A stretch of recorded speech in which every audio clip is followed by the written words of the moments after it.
gratia plena, Dominus tecum, benedicta tu in mulieribus, et benedictus fructus ventris tui, Iesus.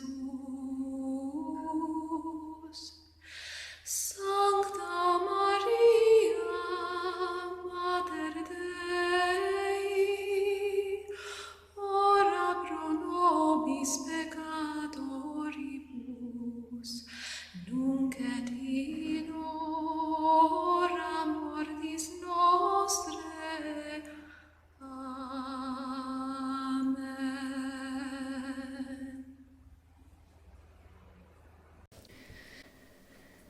The Brotherhood harked back to the times of the Italian Renaissance, before Raphael, as their name denotes, reimagining many of the most cherished themes, including the Annunciation. Gabriele Dante Rossetti, the half-Italian, London-based painter, John William Waterhouse and Edward Burne Jones all rendered it in their own unique way, and all had a connection to Italy and its past. Rossetti never went to Italy, yet was deeply in tune with its soul. He adored Dante and translated and illustrated his courtly love autobiographical work La Vita Nuova, in which the poet wrote of his early love for the Lady Beatrice. Rossetti also wrote a poem about Botticelli called Spring, asking how the artist and his work might be understood. He revered him and almost single-handedly brought him back into the public imagination after centuries of obscurity.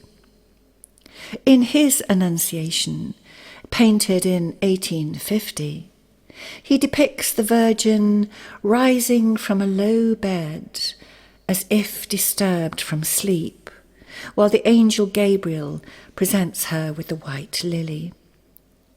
Both figures here are dressed in white, symbol of purity.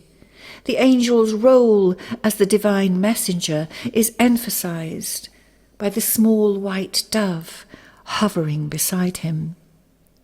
Rossetti reputedly used sitters for his figures, his brother for the angel and his sister for the Virgin.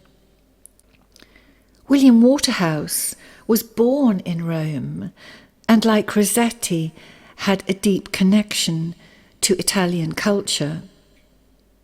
Theirs was the art of beauty, the Neoplatonic dream of the Renaissance reborn, in rebellion against the relentless march of scientific materialism and industrialization that surrounded them in Victorian Britain.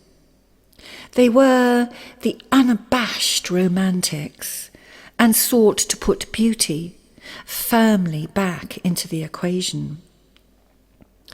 Sir Edward Burne Jones famously wrote, "The more materialistic science becomes, the more angels shall I paint. Their wings are my protest in favour of the immortality of the soul." Burne Jones loved Italy, and unlike Rossetti, he visited many times. Toward the end of his life, he even called himself Angelo, in homage to Fra Angelico, whose angels he adored. Of all the Pre-Raphaelites, Jones was most taken with the theme of the Annunciation, and during his life painted several versions, just as Fra Angelico had done. In the triptych, originally commissioned for the Church of St. Paul's in Brighton, Jones combines the Annunciation with the Adoration of the Magi, and it is said that Jane Morris, a woman he highly esteemed, sat for the Virgin. But alas, the Pre-Raphaelite dream was brief, and rapidly overtaken by modern art and all its new wonders. And amidst all these changes, themes like the Annunciation fell once more from grace. Mary maintained her place in the Catholic heart, of course, as she had done throughout the Reformation, the scientific revolution, and Enlightenment, as we have said.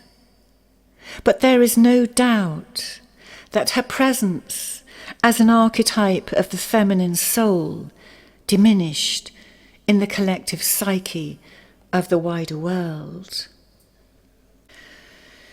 The Swiss analyst Carl Jung spoke of the deep collective memory of the human soul, remarking that nothing ever really goes away, nothing archetypal, even when repressed in a culture or simply put to one side, is ever truly lost. And at Christmas time, as we said at the start, our hearts turn once more to the Virgin, to the Annunciation, and to the birth of the divine child.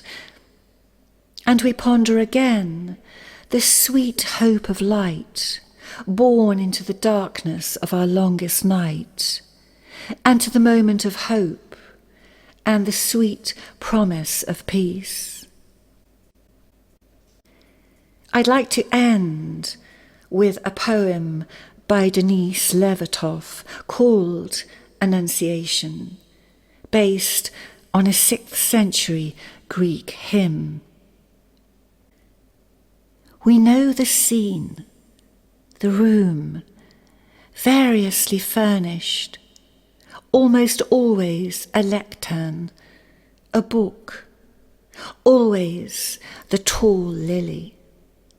Arrived on solemn grandeur of great wings, the angelic ambassador standing or hovering, whom she acknowledges, a guest. But we are told of meek obedience. No one mentions courage. The engendering spirit did not enter her without consent. God waited. She was free to accept or to refuse, choice integral to humanness.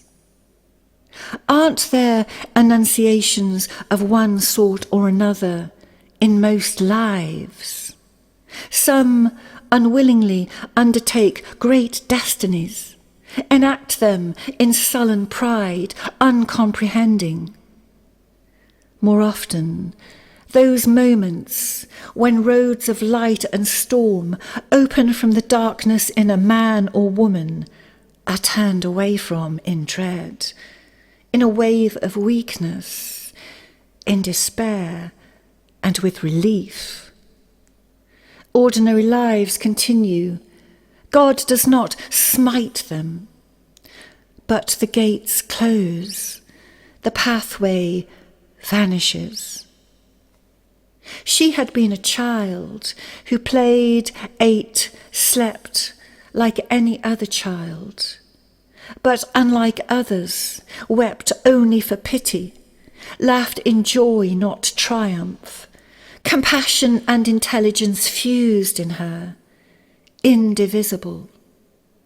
Called to a destiny more momentous than any in all of time, she did not quail, only asked a simple, "How can this be?"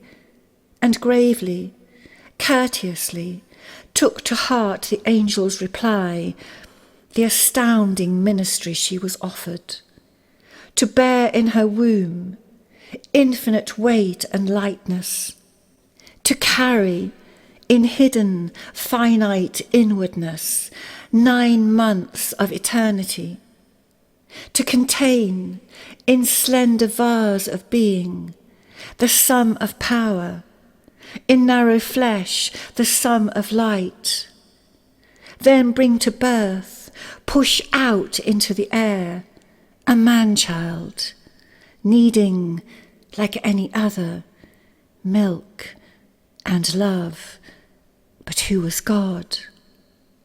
This was the moment no one speaks of, when she could still refuse, a breath unbreathed, spirit suspended, waiting.